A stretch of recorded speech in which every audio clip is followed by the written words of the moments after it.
Okay, so good morning. How are you doing? Very good. Glad to be here. Thank you for taking the time to be with us. We appreciate it so much. We understand how busy you are. Before we get into the questions, could you tell us a little something about yourself, please? Um, sure. My name is Asad Raffiq. I'm a GI doctor practicing in Chicago, Illinois. hmm I'm a graduate of Deccan Medical School in Hyderabad. I finished my med school there and I decided to move over and I did my internal medicine and GI all from John H. Stroger Hospital in Cook County, which is one of the premier hospitals here in Chicago. Um, been practicing GI for the last 15 years.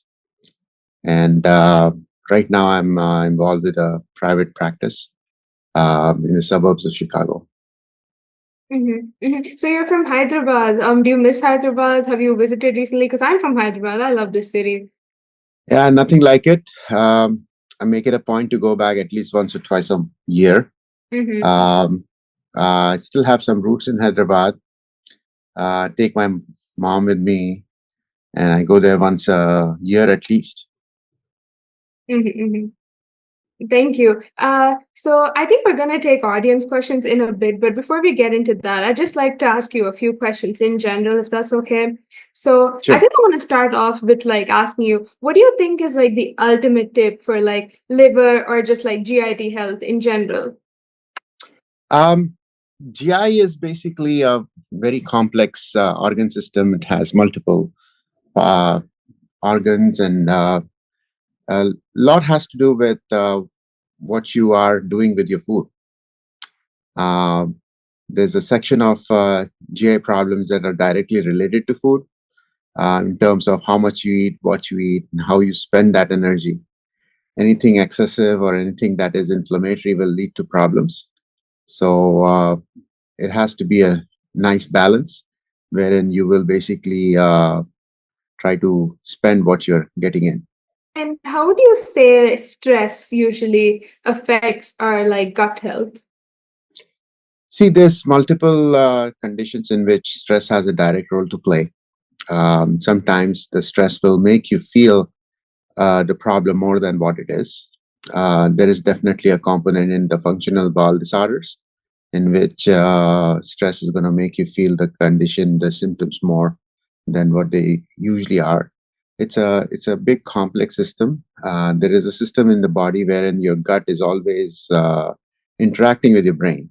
It's called the brain gut axis. If that happens, if that is altered, actually, you end up having a lot of symptoms like bloating and uh, other symptoms like nausea, stuff like that, functional diseases.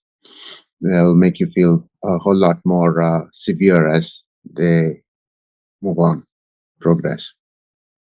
Mm-hmm. Thank you. So I think we're just going to jump right into the audience questions now. So we have our first question here. I'm going to read it out for you. The question goes, my dad keeps complaining about a burning sensation in his chest after meals and sometimes wakes up coughing at night.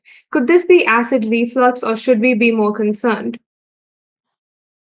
The way the symptoms are presenting itself, seemingly it's a middle-aged person with heartburn. That's how we classify the symptom as. It's mainly burning sensation in the chest.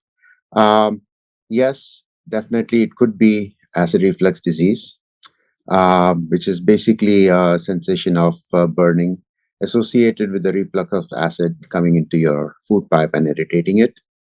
Sometimes it does not even have to irritate it, it just stimulates the nerves. And that's what you end up feeling like the sensation of heartburn. So, yes, it could be GERD. In addition, we can also think of other conditions. Things like coronary artery disease with atypical symptoms can also present like this. Asthma can present like this. Sometimes food allergy, eosinophilic esophagitis. There's multiple conditions that can end up causing these kind of symptoms. But the way things are presenting itself, as you have stated, this gentleman should be ruled out for GERD. Yes.